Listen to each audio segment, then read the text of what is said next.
உங்கள் favourite TV ஷோக்களை இனி miss பண்ண தேவையில்லை. ZEE5 இல் முற்றிலும் இலவசமாக காணுங்கள், இங்கேயும் எப்பொழுதும். கோகிலா, 35 வருஷம் ஆச்சு, இன்னும் கிரகப்பிரவேச பத்திரிகை வரவே இல்லையே. ஒருவேளை நமக்கு சொல்லாமலே பண்ணிட்டாங்களோ? நீ எழுதி வச்சுக்கோன, இவர் கண்டிப்பா நிலம் வாங்குவாரு. அந்த நிலத்துல இதை விட பெருசா ஒரு வீட்டை நாங்க கட்டுவோம். அந்த வீட்டோட கிரக பிரவேசத்துக்கு நான் உங்க எல்லாரையும் கூப்பிடுவேன். அது வரைக்கும் நான் இந்த வீட்டோட வாசப்படியை மிதிக்கவே மாட்டேன். இதோ இந்த தாலி மேல சத்தியம்.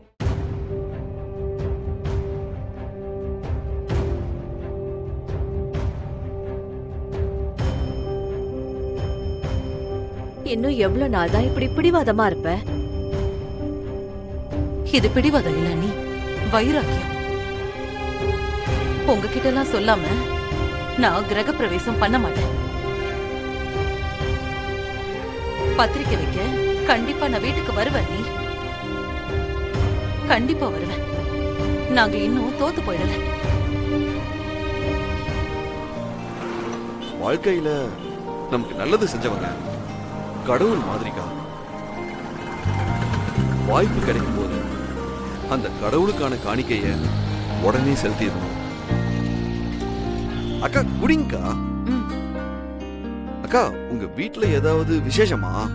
அன்னைக்கு சாமி கிட்ட புடவை வச்சு பூஜைலாம் பண்ணிட்டு போனீங்க. ஆமாப்பா, என் பொண்ணுக்கு கல்யாணம் நிச்சயமாயிருக்கு. அட அப்படியாக்கா?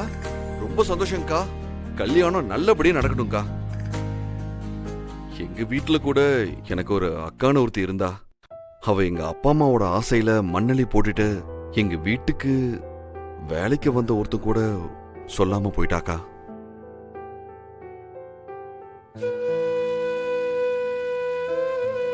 என் அப்பா அவ கல்யாணத்தை கிராண்டா நடத்தணும்னு ரொம்ப கனவு கண்டாரு. ஆனா அது எல்லாத்தையும் அவ காலி பண்ணிட்டு வீட்டை விட்டு போயிட்டாக்கா. அது போகட்டும், விடு தம்பி. யாரு யார் கூட சேரணும்னு இருக்கோ அத மாத்தி எழுதுற உரிமை யாருக்கும் இல்ல.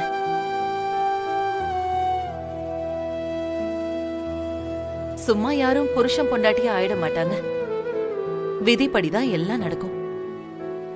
நாம தானே விட்டு கொடுத்து போகணும்.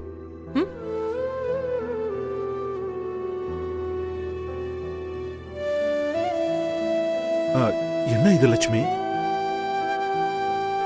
நம்ம பிரச்சனைக்கான தீர்வை வெளியில தேடாம நம்ம கிட்டயே தேடினா அது ஈஸியா கிடைக்கும் இல்லங்க. இதோ வாங்க வாங்க. இங்க பாருமா, நான் சொல்றத கேளு. நில்லு. இத பாருங்க, இந்த நகை எல்லாத்தையும் வச்சா இப்போதைக்கு கல்யாணத்துக்கு ஆரம்ப செலவுக்கு கரெக்டா இருக்குமான்னு பாருங்க. இங்க பாரு, வீட்டுல நல்ல காரியம் நடக்கும்போது தங்க வாங்கணும், அடகு வைக்க கூடாது. பசங்க தாங்க பெத்தவங்களுக்கு தங்கம். அப்புறம்தான் இதெல்லாம்.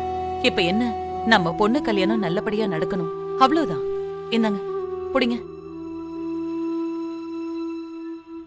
ஏய், அது எதுக்கு கழட்டுற? இது நான் ஆசையா உனக்கு வாங்கி கொடுத்த வளையல். இதே அடமான வைக்கணுமா?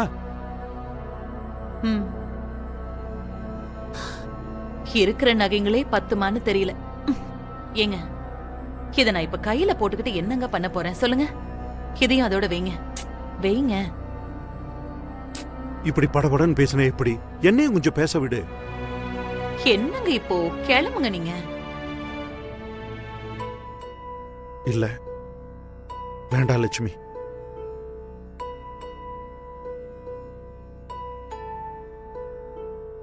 உன்னை கல்யாணம் பண்ணி கூட்டிட்டு வரும்போது நான் என்ன சொன்னேன்? நமக்குன்னு ஒரு வீட்டை கட்டி அதுல உன்னை வாழ வைப்பேன்னு வாக்கு கொடுத்தேன். இப்ப வரையில என்னால அந்த வாக்குறுதியை காப்பாற்ற முடியல. நம்ம பசங்களுக்கு செய்ய வேண்டிய கடமையும் என்னால முழுசா செய்ய முடியல. இத பாருங்க, நீங்க எல்லா கடமையும் செஞ்சு முடிச்சிட்டீங்க. ஆமா, 4 பசங்களை படிக்க வச்சு வேலைக்கு அனுப்பியிருக்கீங்க. உங்களை பெத்த அம்மாவை கூடவே வச்சு பாத்துக்கிறீங்க. கட்டின பொண்டாட்டிக்கு தேவையானது எல்லாம் நீங்க செஞ்சிருக்கீங்க. இப்ப வரைக்கும் இந்த குடும்பத்துக்கு தேவையான அரிசி பருப்புல இருந்து காய்கறி வரைக்கும் எல்லாத்தையும் நீங்க தானங்க வாங்கி போடுறீங்க. இதுக்கு மேல நீங்க என்னங்க செய்யணும்?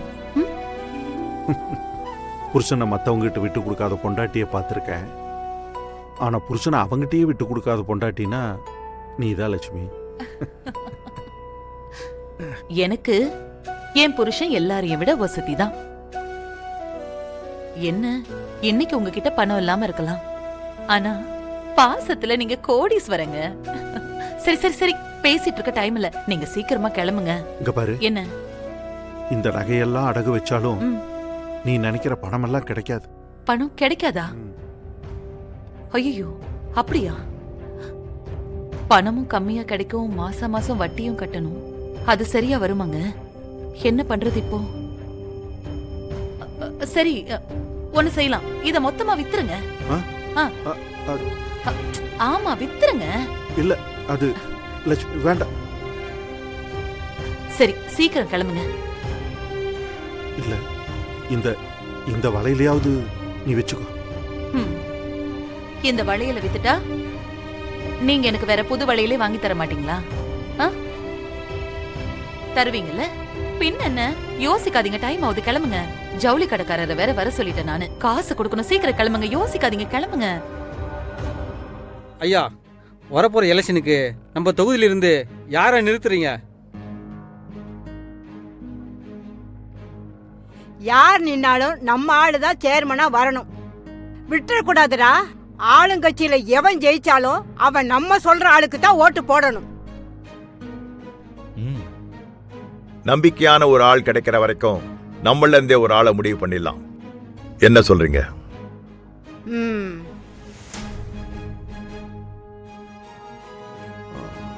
அப்பா, நம்ம ஆளுங்கள வேண்டாம்ப்பா. அந்த முனுசாமி கூட ஒருத்தர் இருந்தான்ல, சிவசங்கர். அவன் இப்ப முனுசாமி கிட்ட சண்டை போட்டுட்டு வெளியே வந்துட்டான். தெரியும்ல அவனை? ஆமா தெரியும். ஏன் கேக்குற? அவனுக்கு அந்த ஏரியாவுல நல்ல செல்வாக்கு இருக்கு. சோ நம்ம கட்சி சார்பா அவனையே நிறுத்தலாம்பா. டேய், அவன் எதிர்கட்சி ஆள்றா, நம்ம கட்சியில எப்படி சேர்க்க முடியும்? வெற்றி சொல்றது சரிதான். எதிரிக்கு எதிரி நண்பன், அவனை வச்சு நாம ஜெயிச்சிடலாம். அதுவும் சரிதான். 2 கட்சி ஓட்டும் அவனுக்கு கிடைக்கும். ஜெயிக்கிறதும் ஈஸியா இருக்கும். அவனும் இவ்வளவு நாளா எங்க போறதுன்னு தெரியாம தானே இருந்தான். அவனை கூப்பிட்டு நாம ஒரு வாய்ப்பை கொடுத்தா நமக்கு விசுவாசமா இருப்பான்ல. அப்போ அவனையே நிப்பாட்டுவோம். என்னையா சொல்றீங்க? அதுவும் சரிதாங்க ஐயா. வெற்றி, பா, இங்க வாடா. டேய், உன்னை இப்படி பாக்குறதுக்கு எனக்கு ரொம்ப பெருமையா இருக்குடா. அரசியல்ல நீ என்ன மாதிரி வருவேன்னு நினைச்சேன். ஆனா என்னையே நீ மிஞ்சிடுவ போல இருக்க. அரசியல் வாரிசுனா இப்படி தாண்டா இருக்கணும். ஈஸ்வரமூர்த்தி பையனா சும்மாவா?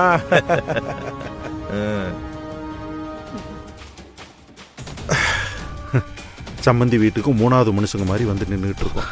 அவங்கள பத்தி கேள்விப்பட்டாலே டென்ஷன் ஆகுதுப்பா. ஜீ5 ஆப்பை டவுன்லோட் செய்து அனைத்து எபிசோடுகளையும் இலவசமாக பாருங்க.